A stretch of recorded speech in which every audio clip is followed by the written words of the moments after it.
সকাল হোক কিংবা সন্ধ্যা, ঝুম বৃষ্টি কিংবা প্রখর রোদ, এই শহরের রাস্তাগুলো যেন সচল থাকে, মানুষ যেন নিরাপদে চলাফেরা করতে পারে। সেই নিশ্চয়তা দিতে প্রতিদিন যারা রাস্তায় দাঁড়িয়ে থাকেন তাদেরই একজন ট্রাফিক পুলিশ উত্তম। আমরা যখন ঘরে বসে বৃষ্টি দেখি বা রোদের তাপে ছায়া খুঁজি, ঠিক তখনই শহরের ব্যস্ত রাস্তায় দাঁড়িয়ে আছেন উত্তম। সিগন্যালবিহীন রোডে গরমে পড়ে বা বৃষ্টিতে ভিজে ঘন্টার পর ঘন্টা দাঁড়িয়ে তিনি নিয়ন্ত্রণ করছেন যান চলাচল। তার জন্য এটা শুধু একটি চাকরি নয়, এটা তার কর্তব্যবোধ, তার দায়িত্ব, এবং তার কাছে মানুষের নিরাপত্তাই সবচেয়ে বড়।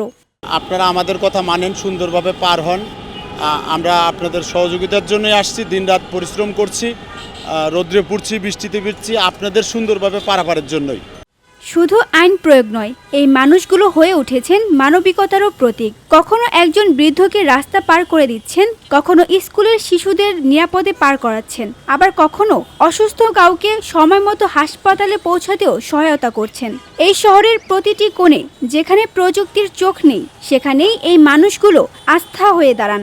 যে আমাদের নিরলস পরিশ্রম আমরা করে যাচ্ছি শুধু সেবা দেওয়ার জন্য।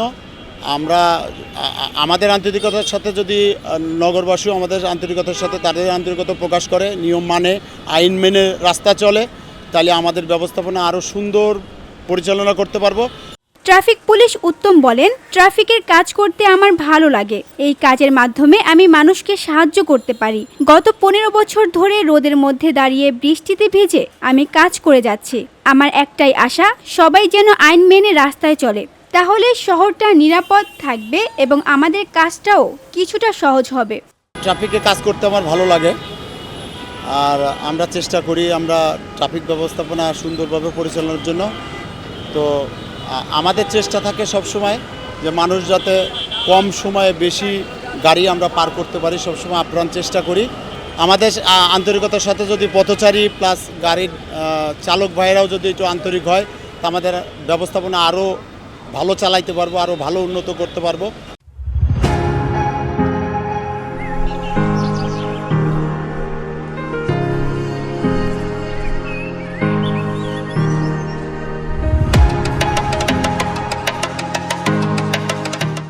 একটা বিষয় আমরা প্রায় ভুলেই যাই, রাস্তার এই নীরব কর্মীরাও কারো বাবা, কারো ভাই, কারো স্বামী। তারাও একটি পরিবার রেখে রাস্তায় আসেন যাতে আমরা সবাই নিরাপদে আমাদের গন্তব্যে পৌঁছাতে পারি। তাদের প্রতি আমাদের শ্রদ্ধা থাকা উচিত, কেবল শব্দে নয়, কাজে।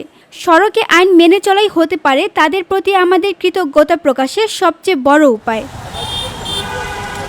তানজু হাবিবা, ভিওডি বাংলা, ঢাকা।